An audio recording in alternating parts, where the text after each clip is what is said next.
Do you find it hard to say no?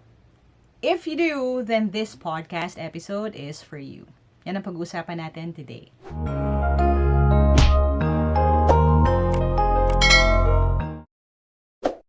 Alright, welcome to another Trying Hard with Lyqa episode. Today we're going to talk about how to try hard to say no to things. And we are talking about this because this is something I feel passionately about. It's something I still struggle with hanggang ngayon, no? I find myself saying yes to things, lalo na if they ask me personally, lalo na if I know the person, lalo na if I know that it's going to be for something good naman. But the truth is, the more that we say yes to things, the more na nag-increase yung risk natin of falling short on other things that we committed to. Ano ibig sabihin nun? If you say yes to a project, knowing na booked na yung time mo, ang ending niyan would be hindi ka magiging well-rested. And that can start a domino effect kasi kung hindi ka well-rested, the next day, if you have to do something really important, you will find na magsistutter ka, mag-falter ka, you will lose your edge, no? Kasi pagod ka na. If you are a student right now, you said yes to so many things, so many organizations, so many tasks, so many projects na ikaw ang magli-lead. Ang tendency would be, again, malulose mo yung focus mo on some of these things and you may fail a quiz or so. You can end up submitting your papers late. So, meron talaga mga consequences if you say yes to so many things. Kasi one thing that I tell my students all the time is this, no? You know, saying yes to one thing means saying no to everything else. And that's true for a lot of things. Hindi lang for practical things, kahit sa love life, right? Saying yes to one person means saying no to everyone else. And it's the same way when it comes to tasks. And I think I already explained this naman in a Sunday motivation video that I filmed years ago. Yung learn to say no. You have to learn how to say no. And in that video, I talked about how important it is for you to say no to things. Pero I think may lost opportunity doon kasi I wasn't able to tell you how I'm able to convince myself to say no to other people or to other opportunities. And I actually have to credit someone. There's a student who asked me in one of the webinars about this kasi sabi niya, Coach, I have so many opportunities right now but I already have too much on my plate. But I'm afraid na if I say no to something, I would miss out on an opportunity. Di ba, what if I lose yung opportunity na yun? Tapos yun pala, it will lead me to an even bigger promotion or an even bigger opportunity in the long run. I really don't know how to say no. And so these are 3 things. I have 3 tips for you on how you can convince yourself to say no. Okay? Now, dun tayo doon sa first one. The first reason or the first way that you can convince yourself to say no is this. You have to do it for you.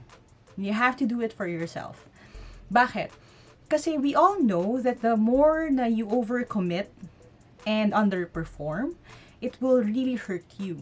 Not just your reputation, not just your career, not just your opportunities. It's not about losing clients lang. It's more about losing who you are. It's more about not being able to live with yourself, knowing that nag-fail ka sa isang bagay that you could have easily done kung hindi ka lang sobrang pagod at that time. Why do I say that? I've had this experience last year lang. Kasi, one of the things nga I struggle with is saying no. And may time, I think it was in September, na dahil ang daming mga schools and organizations asking me to speak sa kanilang mga web events, we said yes to 4 of them within a day. So, isang araw, 4 na speaking engagements, minimum of an hour each speaking engagement. Now, that may not seem like a lot, but again, let me remind you, I struggle with social anxiety. So what that means is, before I speak and after I speak, every time I speak, I have to have some time to wind down, to recharge, to rest, in anticipation of the next day. And because we booked it, na back-to-back sila, tas in between, I was still filming TikTok videos, I was still working on my emails, doing a lot of things, I was really spent by the end of the day. Okay? Now, okay naman. Granted, na push ng adrenaline ko na nakapag-perform ako well dun sa 4 na webinars na yon. But what happened was the next day, I physically couldn't get up. Talagang pagod na ako. Hindi ko na talaga kaya. And it started a spiral na ng mga things, no? Medyo domino effect na siya. Kasi pagod na ako masyado to do what I had to do the next day. Ibig sabihin, hindi ko natapos yung mga tasks ko that I was supposed to accomplish that day. So those tasks were carried over to the next day, which was supposed to be my rest day. So, hindi ako nakapagpahinga. And dahil hindi ako nakapag-rest day nung week na yon, the entire next week, I had trouble. So, again, you have to do it for you. Do it for your physical well-being. Kasi, if you say yes to everything, di ba, ikaw na nga yung nagluluto, ikaw pa yung naghuhugas ng pinggan, ikaw pa yung maghahanap ng kakainin, ikaw na lahat-lahat, talagang hindi kakayanin ng katawan mo. Hindi rin kakayanin ng iyong mental wellness yan. Kasi you have so much on your mind. And of course, if you're anything like me, and I know you probably are kasi you're here and you're a try-hard, you feel guilty. Diba? You feel guilty pag hindi mo nagawa yung dapat mong gawin. Or if you know na you could have done better pero hindi mo siya nagawa dahil nga masyado ka ng pagod. So again, number one reason to say no, you have to do it for yourself. Do it for your reputation, do it for your career, but more than that, do it for your own well-being. You have to say no. Okay? Now, the second tip is this. You have to do it for those you love. Now, some of you may say, no, hindi pwede yun. Kasi nga, kaya nga ako nag-work hard, kaya nga ginagawa ko to lahat. Kasi I'm doing it for the people I love, di ba? So, why would I say no and say that I'm saying no because of the people I love, di ba? Kaya nga ako kumukuha ng side hustle, kaya nga ako rumarakit, kaya ako nag-yes sa boss ko para sakaling ma-promote ako because I'm doing it for my kids, I'm doing it for my mother, for my parents, for my sisters. I want to give them a better life. Well, that's true. No, that's true. We're doing all of the things we do for them. But what you have to remember is that taking time to rest, taking time to say no to things to enable you to rest, is actually something that we can do for them as well. My mom used to tell me this, and I keep saying this to other people. Then, now when I was basically running myself into the ground by nung binibuild ko yung Team Lyqa, kasi I would sometimes film 16 video lessons in one day. As in, ganun talaga yung record ko. Ganun kabilis. Kasi I really wanted na maihabol yung lessons kapag malapit na yung civil service exam. Tapos namamalat na ako, namamaos na ako. Talagang sobrang, hindi na nila ako nakikita sa baba. Sobrang busy ko na. My mom went upstairs. And actually, hindi yun yung una at huling beses na sinabi niya sa akin. Sabi niya sa akin, alam ko, anak, gusto mong gawin yan kasi gusto mong tumulong sa mga tao. Pero if hindi mo aalagaan yung sarili mo at mamatay ka, wala kang matutulungan. So I know medyo dapat ba may trigger warning yun? Pero medyo harsh yung language, no? But that was how my mom framed it. And my mom, as a Virgo, hindi. My mom, as a person who's very straightforward, really framed it like that.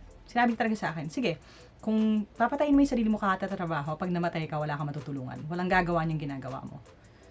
And it came as a shock din to me. Kasi na-realize ko, nga, totoo nga yun, no? Kasi I keep saying na, I'm working so hard for Team Lyqa. I want to make these videos. I want to complete the library of lessons kasi I want to help people who want to learn for free.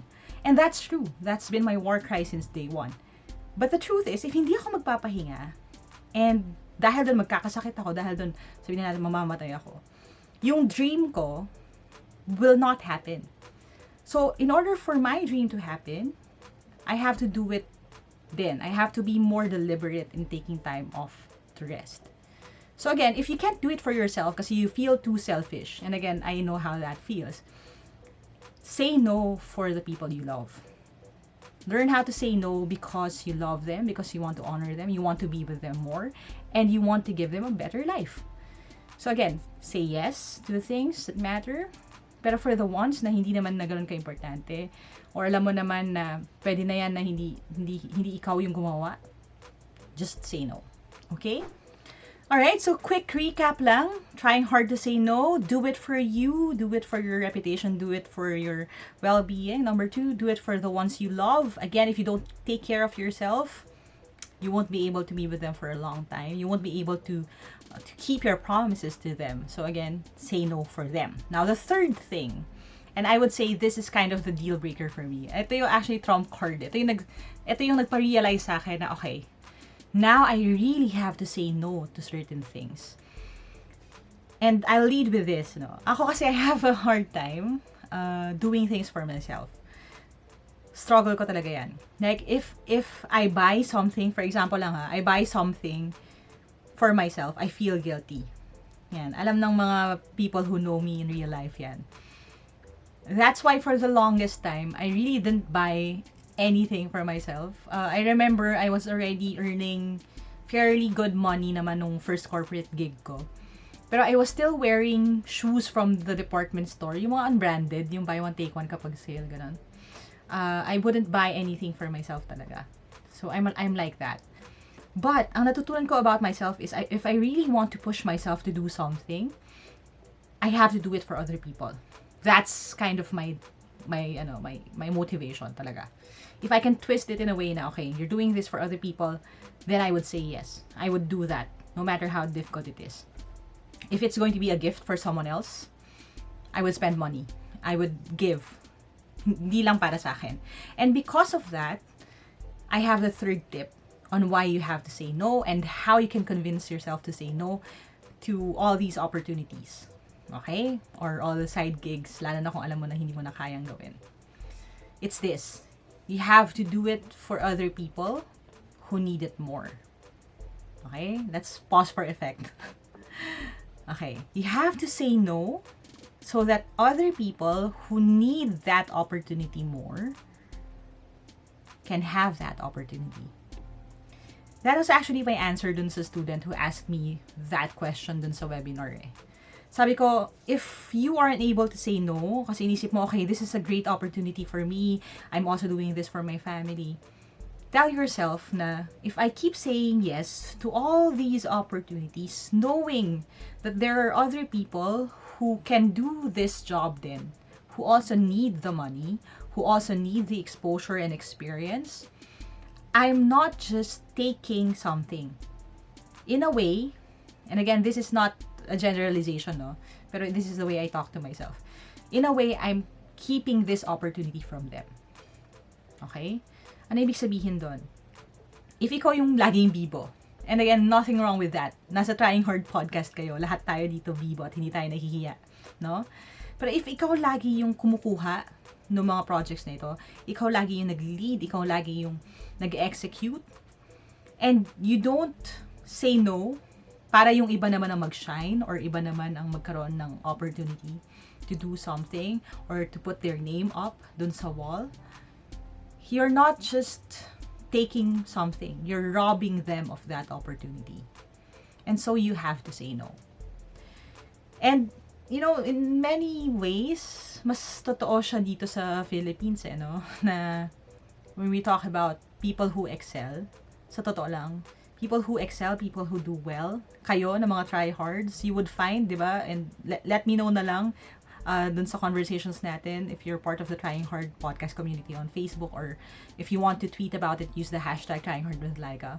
But I know some of you would agree. If you work really hard, ang tendency minsan is people will only offer you the job or the opportunity or the leadership position. Ayaw na nila sa iba. Kasi reliable ka eh. Kasi maasahan ka. Pero marami din na people around us who are in dire need of that opportunity para matest sila, para mag-shine sila. So we have to give it to them. Let me tell you a bit of a story, no, para may context tayo.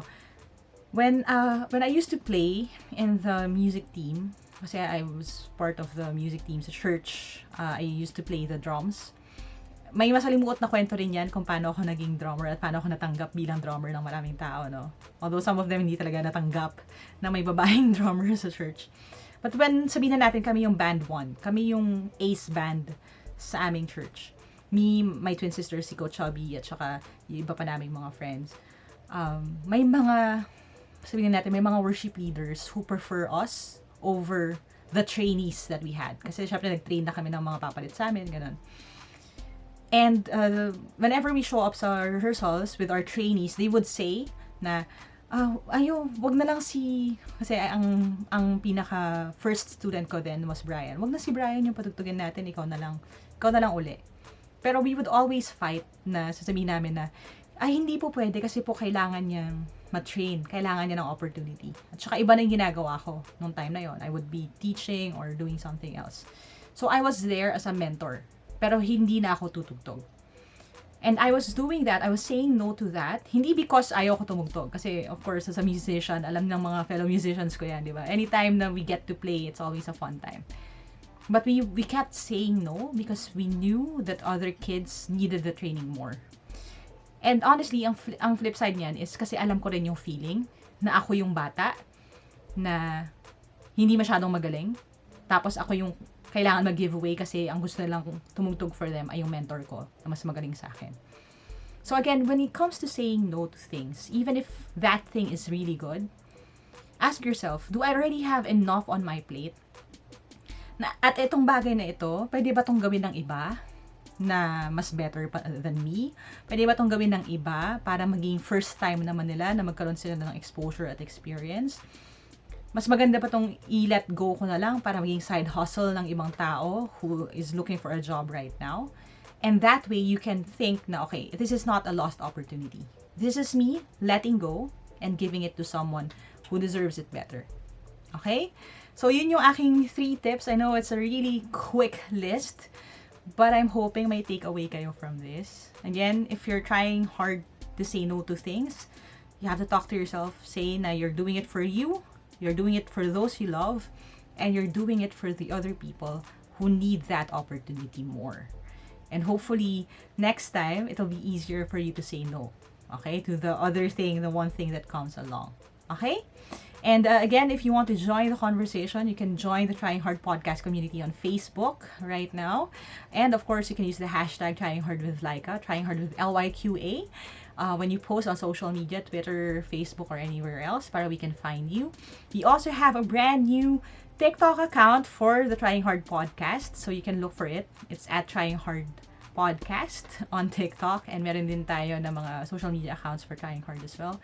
And we can continue this conversation. If you have any requests then, feel free to message me on my personal Facebook account, on my Instagram. Let me know. Let's keep this conversation going. Kayo naman, anong masasabi ninyo? How do you convince yourself to say no? Let me know, and I would love to read your comments then. Okay? So, thank you for listening. Don't forget to follow this podcast. Marami pa tayong pag-uusapan sa susunod. This is just the beginning. I think this is going to be around the 20th episode natin. Pero marami pa tayong pag-uusapan next with a lot of special people. So if you want to listen sa mga dati nating episodes, go ahead and check the playlist. And of course, go ahead and follow para hindi ma-miss yung masusunod pang episodes. And as we always say, this is a community of try-hards. Tayo ang people who dream big, work hard, start now, and aren't afraid to be called trying hard. Aja, kaya natin yan, and I'll talk to you soon.